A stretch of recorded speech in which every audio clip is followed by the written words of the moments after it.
Selamat pagi dan selamat datang kembali dalam acara Tribun Academy dengan tema Kartika Cakap Literasi Digital. Boleh minta tepuk tangannya Bapak Ibu sekalian?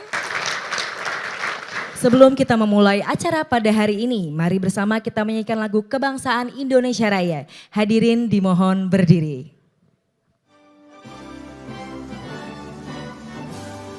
Hadirin dipersilakan untuk duduk kembali.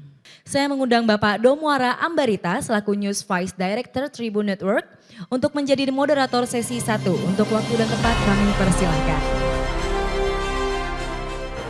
Bapak Ibu, untuk melengkapi pengetahuan kita, informasi kita tentang pers, maka hari ini kita akan lanjutkan dengan sesi kedua. Kita akan berdiskusi dengan Audrey Chandra yang sudah hadir di tempat kita selaku news presenter dan produser Kompas TV. Kepada Mbak Audrey, silakan ke depan. Mbak Audrey, kita berbincang di sini. Nah, jadi kita semuanya remukan tuh di apel siang hari itu. Di apel kita duduk semuanya ditanya, ada berita apa hari ini? Ada yang apa ramai di hari ini? Nah, setelah itu nanti produser dan juga atasan produser atau eksekutif produser itu akan langsung memetakan. Selesai rapat, selesai rapat nanti si koordinator liputan dan juga koordinator daerah akan memberikan instruksi kepada reporternya. Nah, singkat cerita dari situ misalnya sudah dibawa nih, sudah ada peliputannya gitu ya. Sudah ada bahan liputannya, sudah selesai, maka si kameramen gambarnya itu akan langsung dikirimkan berupa biasa kita sebutnya live view ya, atau alat pengirim lah ya. Gambarnya udah nyampe. Terus ngapain? Tinggal produser di situ. Produser yang kemudian mengolahnya. Biasanya kalau misalnya hanya misalnya ada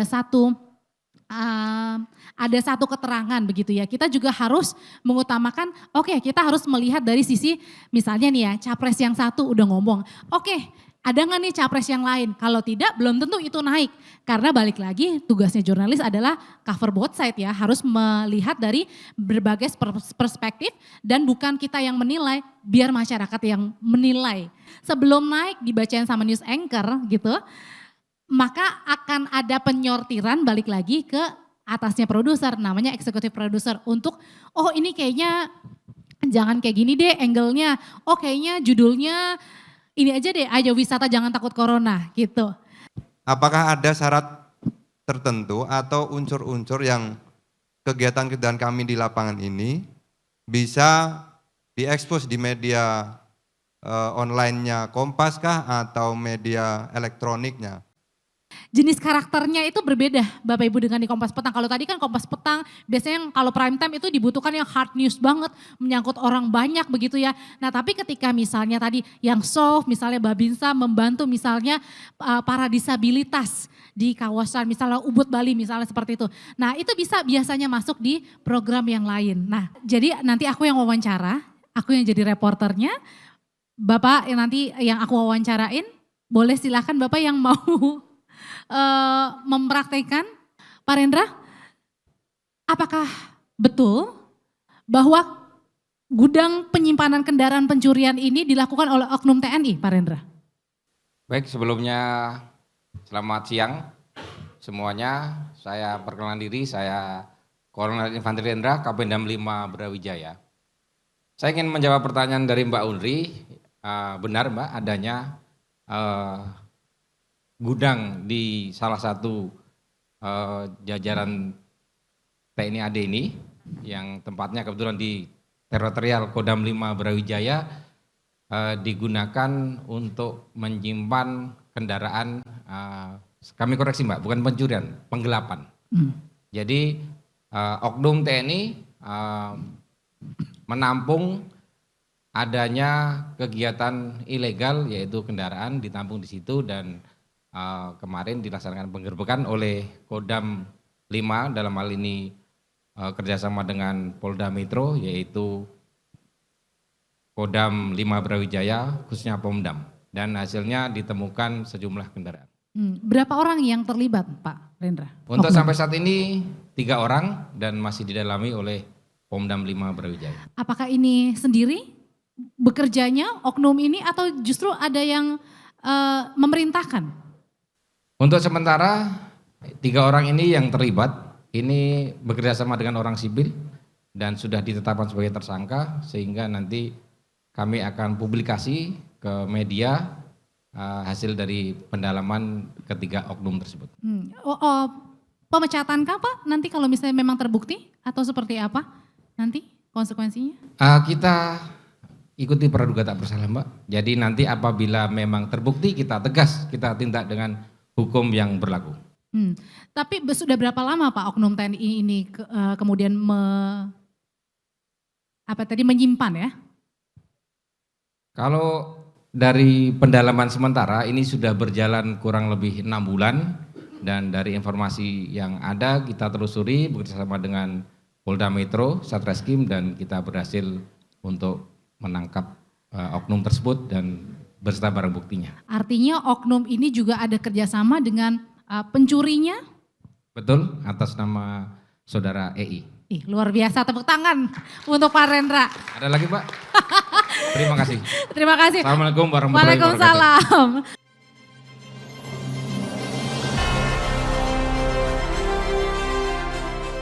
Maka kalau tujuannya ke sana, apakah berita Pemdam pernah viral?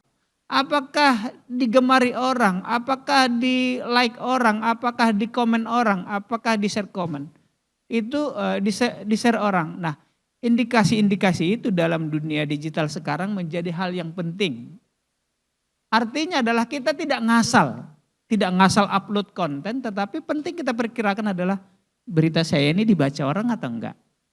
Berita saya ini dikomentari orang atau enggak. Berita saya ini paling tingginya adalah di-share orang atau enggak. Berita itu kita asumsikan foto, naskah, video, infografik dan grafis atau videografis gitu. Nah, hari-hari Bapak Ibu itulah yang kami lakukan. Kalau pada saat ini alhamdulillah puji Tuhan Tribun Network dengan jaringan kami hadir di 35 provinsi dan di 41 kota dengan sebaran yang kemarin saya sebut 370 kabupaten kota wartawan kami di lapangan. Inilah bukti yang kami raih saat ini. SimilarWeb ini bukan kami yang membuat, dulu ada namanya alexa.com, bukan Alexa yang di Bangga Besar, tapi ini adalah alexa.com. Kami yang tertinggi dalam jumlah page views se-Indonesia. Mengapa? Karena sebaran reporter kami tadi dan jumlah video, jumlah berita nanti Ayunus akan menyampaikan.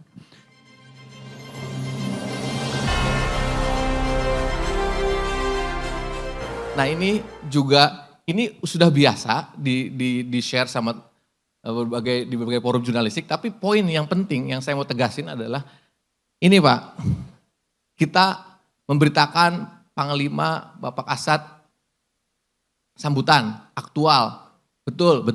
Tapi kalau cuman sambutan Bapak Panglima, kira-kira ada yang mau nonton apa enggak? Iya kan? So pentingnya apa? Unsur bawah Pak, ketutup sama apa? Saya geser. Unsur menarik. Jadi gimana mengemas konten yang aktual secara menarik Pak? Karena orang tuh, kamu tonton aja deh, isinya bagus, presenternya bagus. Bapak, tapi enggak, kan orang lihat luarnya dulu Pak. Enggak mungkin dalamnya dulu. Jadi gimana mencari angle dari news value itu yang menarik. Iya, aktual, terkini, hari ini, iya, tapi apa yang menarik? Panglima meresmikan A, mengajak Menhan Prabowo naik pesawat. Nah itu unsur yang menarik Pak, ya kan? Di dalam suatu sesi yang formal, tapi ada unsur yang menarik, ditautkan di dalam thumbnail maupun judul. Sehingga orang menonton, kayak gimana ya atraksinya ya, kayak gimana ya, kayak gitu. Begitupun penting, Presiden mengumumkan BBM naik, udah selesai. Ngapain kita klik, ngapain kita tonton. Udah selesai kok di judul, so harus gimana, harus ada unsur yang menarik. Misalnya harganya, misalnya ya Pak ya, seharga Aqua Galon misalnya, harga bensin naik seharga Aqua Galon. Misalnya begitu, unsur penting tapi ada sesuatu yang menarik gitu, pembanding kayak gitu. Begitupun hal lainnya Pak, yang mendidik, menghibur, Kalau hanya begitu itu orang nggak nonton. Makanya saya kasih bold, unsur menarik, unik. Jadi semua kemasan berita apapun harus ada unsur menariknya. Yang pasti yang relevan, yang logis, gak bombastis kayak tadi Mas Domo bilang. Pertama untuk Mas Yunus nih, Mas Yunus. Saya tanya, tapi opsi jawabannya satu. Ya, jadi mana yang lebih prioritas bagi publik atau netizen gitu ya? Kualitas video atau kualitas isi konten? Enggak boleh dua-duanya Mas, kalau dua-duanya pasti semuanya mau ya kan, dua-duanya bagus. Ini mana yang lebih prioritas? Kemudian yang kedua untuk Pak Do mungkin, kami Pak kan punya akun satuan. Akun satuan ini kalau ada berita di satuan kami diangkat oleh media nasional pasti bangga lah gitu Pak ya. Misalnya nih Pak, misalnya kita kerjasama dengan Kompas TV nasional diberikan siaran live gitu. Kemudian saya akan edit dari siaran itu, mungkin ambil 2-3 menit. Tapi saya unggah pakai akun satuan. Ini kira-kira regulasinya melanggar atau tidak Bapak? Atau mungkin ada batasannya gitu. Boleh 5 menit, boleh 3 menit, tapi tidak boleh sepanjang itu diupload oleh akun satuan. Terima kasih Pak. Ya, Pasti konten Pak. Konten ya? Pasti konten, Oh. ya.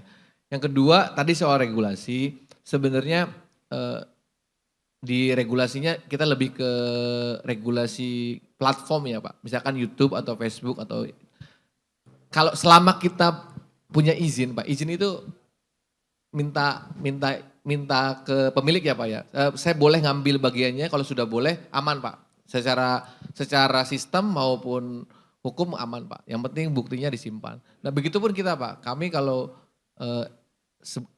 ada mengambil video dari teman-teman lain gitu, dari YouTube lain, kita meminta izin terlebih dahulu Pak. Jadi kalau sudah izinnya secara lisan apa tulisan keluar itu nggak ada masalah Pak.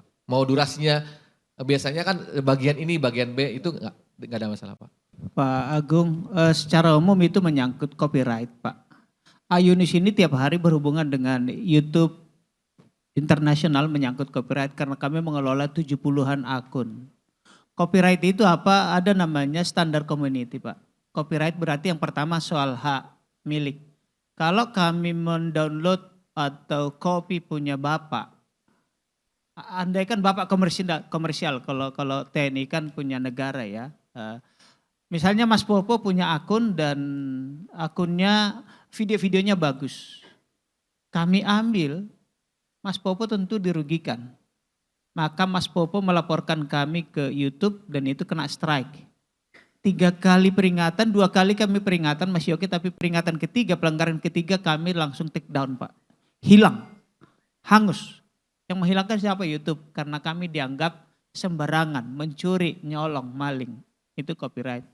Yang kedua ada standar community lainnya, misalnya tidak boleh pornografi. Maka ternyata YouTube, Facebook itu sangat ketat. Nggak boleh pornografi, nggak boleh penyiksaan, kekerasan terhadap anak, tidak boleh sadistis, darah, pistol, senjata berdarah nggak boleh, terorisme tidak boleh, jadi sangat ketat. Nah, Bapak boleh nggak mengambil dari Kompas? Mungkin kalau satuan kita toleransi lah, tapi kalau Bapak komersial di sana di mana mengelola akun juga untuk mendapatkan revenue, biasanya itu kena strike Pak. Baik para hadirin, sebelum kita mengakhiri acara pada hari ini, kita akan mendengarkan penutupan dari Bapak Dahlan Dhani selaku Chief Executive Officer. Untuk itu kami mengundang pembaca kami di koran sekitar 3 juta saat ini. Tapi pembaca kami di website itu adalah 100 juta. Itu separuh dari total internet user sekitar 200-an juta. Jadi jauh lebih banyak pembaca Tribun di website daripada di koran. Itu karena digital. 210 juta penduduk, 210 dari 270 juta penduduk sekarang terkoneksi ke internet. Tapi cara komunikasi TNI kan nggak berubah. Nah, moga-moga dengan pelatihan ini ya bisa memberikan kemampuan baru bagi TNI untuk berkomunikasi mengabarkan kebaikan kepada seluruh masyarakat Indonesia. Itu hal yang luar biasa. Itu 3 pesan dari Pak Panglima. Saya lihat kurikulumnya, ada public speaking, ya, ada sosial media, ada website, ada video. Memang Bapak dan Ibu itu kurang lebih 3 hal yang saat ini mendrive perubahan di landscape media.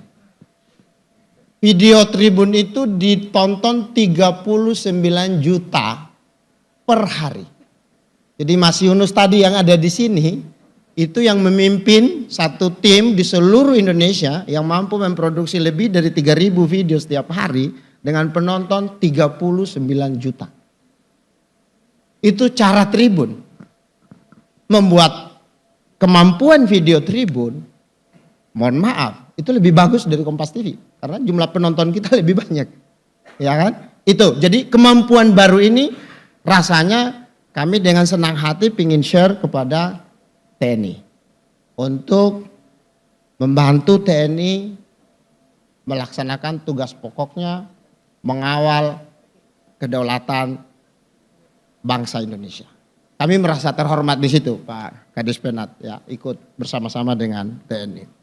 Selanjutnya kita juga akan mendengarkan penutupan dari Brigjen TNI Kristome Sianturi, Esos MSI Han, selaku Kepala Dinas Penerangan Angkatan Darat. Untuk itu kami mengundang dengan hormat Bapak Kristome Sianturi untuk naik ke atas panggung. Kepada Bapak Kristome Sianturi kami persilahkan.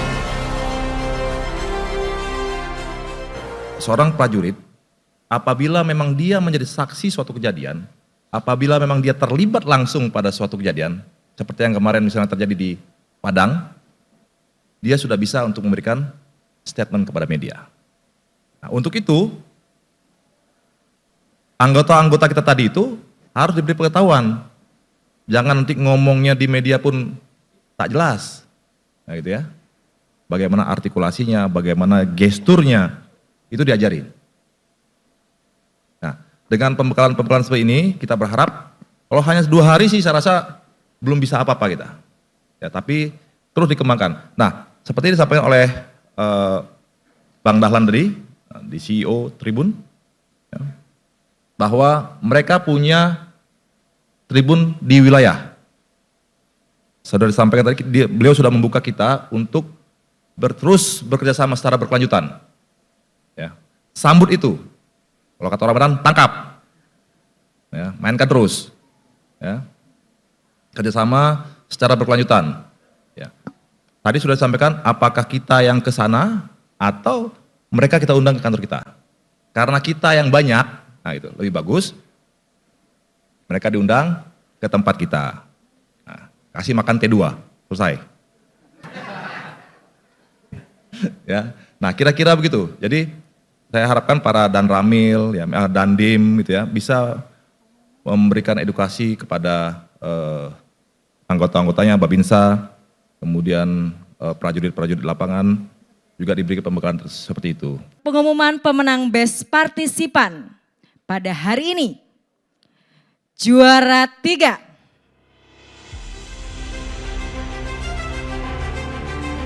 Nungguin ya. Letkol Infantri Andi Sulistyo KP Wakapendam 4 Diponegoro. Juara 2. Letkol Bangun Siregar Dandim Jakarta Pusat. Juara pertama. Kolonel Infantri Syawaludin Kapendam 18 Kasuari.